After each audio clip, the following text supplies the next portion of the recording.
प्रक्रिया होती है।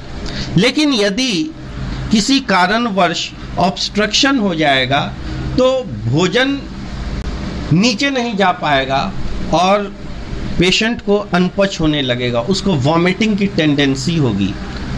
ये ब्लॉकेज क्यों हो सकता है? बहुत सारा कारण है, लेकिन मैं एक कारण अभी बताता हूँ कि सबसे पहला कारण कि ट्यूमर का हो जाना।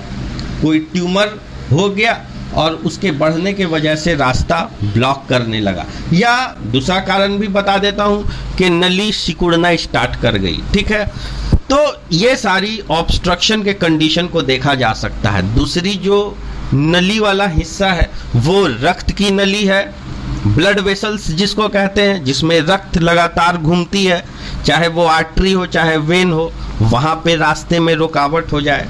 ठीक है, इसके अलावा लिम्फेटिक चैनल है, लिम्फेटिक वेसल है। जैसे हमारे शरीर में ब्लड वेसल्स हैं फैले हुए, उसको चलाने के लिए हार्ट की आवश्यकता होती है, लेकिन लिम्फेटिक सिस्टम क्या है कि वो भी ब्लड वेसल्स की तरह ही होता है, लेकिन उसके अंदर वाटरी फ्लूइड होती है जो इम्यून सिस्टम के लिए काम करती है, और उसमें भी कहीं ना ब्लॉकेज हो जाए तो किसी भी जगह पर किसी तरह का ऑब्स्ट्रक्शन हो, चाहे गॉल ब्लैडर जो होता है उससे निकलने वाला जो CBD कॉमन बाइल डक्ट हो वो रास्ते में ब्लॉकेज हो जाए, तो उस तरह की ऑब्स्ट्रक्टिव डिसऑर्डर को देखने के लिए इसका सहारा लिया जाता है। तीसरा पॉइंट है ट्रॉमेटिक इंजरीज। ट्रॉमेटिक इंजरीज होती क्या है? तो ट्रॉमेटिक इंजरीज होती है, ट्रॉमा का मतलब होता है चोट लगना, तो चोट लगने के वजह से किसी तरह की अगर इंजरी हुई, वो घर में गिरने की वजह से हो सकती है, डायरेक्ट ब्लो से हो सकती है, इनडायरेक्ट ब्लो से हो सकती है, रोड ट्रैफिक एक्सीडेंट से हो सकती है, किसी तरह की भी ट्रॉमेटिक इंजरी हुई जिसमें ये हड्डी टूट गई, हड्डी का फ्रैक्चर हो गया, या कुछ दूसरे तरह का डिसलोकेशन हो गया, लिगामेंट का टियर हो गया, कुछ भी ऐसा प्रॉब्लम आया, उसको देखा जा सकता है। फ्रैक्चर्स इसके बाद लिखा हुआ है, तो फ्रैक्चर्स तो ट्रॉमेटिक इंजरीज में भी मैंने बताया। फ्रैक्चर्स का मतलब हड्डी का टूट जाना, उसको देखा जा सकता है।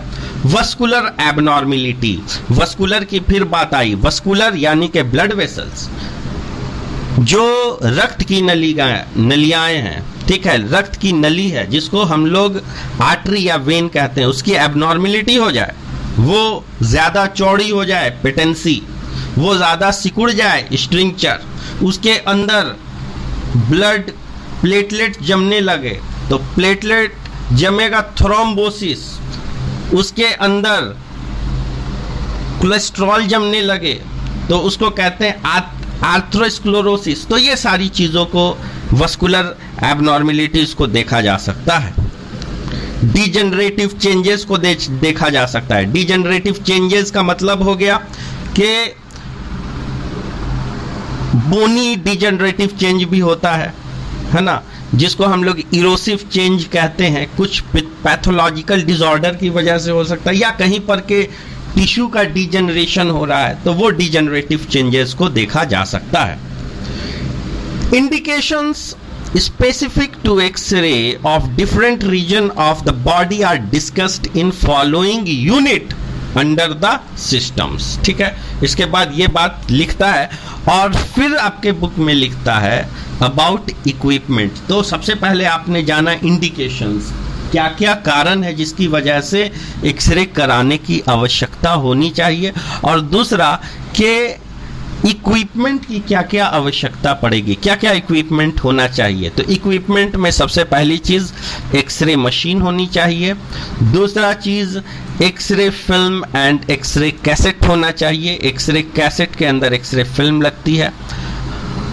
तीसरा चीज है ऑटोमेटिक डेवलपर हो या डिजिटाइजर हो इन केस ऑफ CR। आजकल जो मॉडर्न युग है उसमें कंप्यूटराइज्ड रेडियोग्राफी होती है, ठीक है, तो वो कंप्यूटराइज्ड रेडियोग्राफी हो या डिजिटल रेडियोग्राफी हो, जिसमें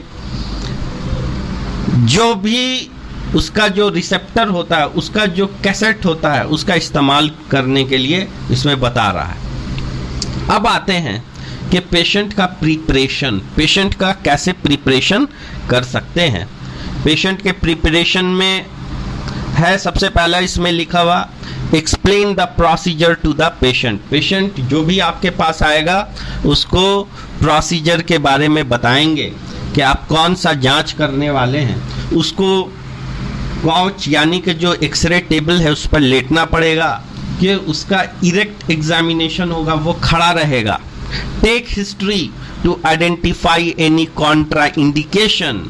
आप पेशेंट की हिस्ट्री को भी प्राप्त कर लें कि बहुत सारी जांच ऐसी होती है जिसमें ये टेस्ट करना कॉन्ट्रा इंडिकेटेड होता है, वो अलाउ नहीं होता है, उसका एडवर्स इफेक्ट हो सकता है। ठीक है, जैसे मान लीजिए कोई ऐसी जांच है जिसमें कॉन्ट्रास्ट एजेंट दिया जाएगा और पेशेंट बहुत सेंसिटिव है कॉन्ट्रास्ट एजेंट से, तो वहां पर प्रिकॉशन लेना पड़ेगा या जांच को रोकना पड़ेगा।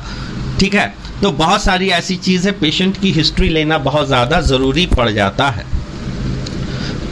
Perform studies during fasting as early in the morning as possible to diminish patient discomfort। Patient का जो स्टडी होगा, बहुत सारी ऐसी स्टडी होती है जिसमें फास्टिंग की ज़रूरत नहीं होती है, लेकिन बहुत सारी ऐसी स्टडी होती है जिसमें फास्टिंग बहुत ज़्यादा ज़रूरी होती है। और फास्टिंग इसलिए ज़्यादा ज़रूरी होती है, फास्टिंग इसलिए ज़रूरी होती है कि किसी तरह का बाउल गैस नहीं हो, इंटेस्टाइनल गैस नहीं हो। ठीक है, जिसकी वजह से कि वो जो पेट में जो गैस होता है वो एक निगेटिव कॉन्ट्रास्ट का काम करता और वो इमेज को ब्लर कर देगा या उसी की इमेज आ जाएगी और जो एनाटॉमिकल स्ट्रक्चर को आप देखना चाहते हैं वो नहीं दिखाई देगा। इसलिए कई ऐसे टेस्ट होते हैं जिसमें फास्टिंग की ज़रूरत होती है और उसमें पेशेंट को जितना सवेरे हो बुला लेना चाहिए टेस्ट करने के लिए।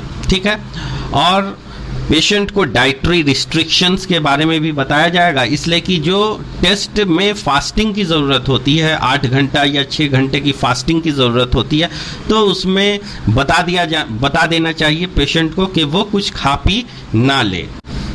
Make sure that inform consent is taken from the patient. और आप ये भी कंफर्म हो जाइए कि जो इन्फॉर्म्ड कॉन्सेंट है वो पेशेंट से ले लिया गया कि नहीं, उससे सिग्नेचर कराने के बाद। तो ये हो गया आपका सबसे पहला test, x-ray studies. General unit का नाम है general management of patient undergoing diagnostic testing. और इसी यूनिट में जो नेक्स्ट टॉपिक है वो अल्ट्रासोनोग्राफी है, जिसके बारे में मैं कल लेक्चर भेजूंगा। ओके।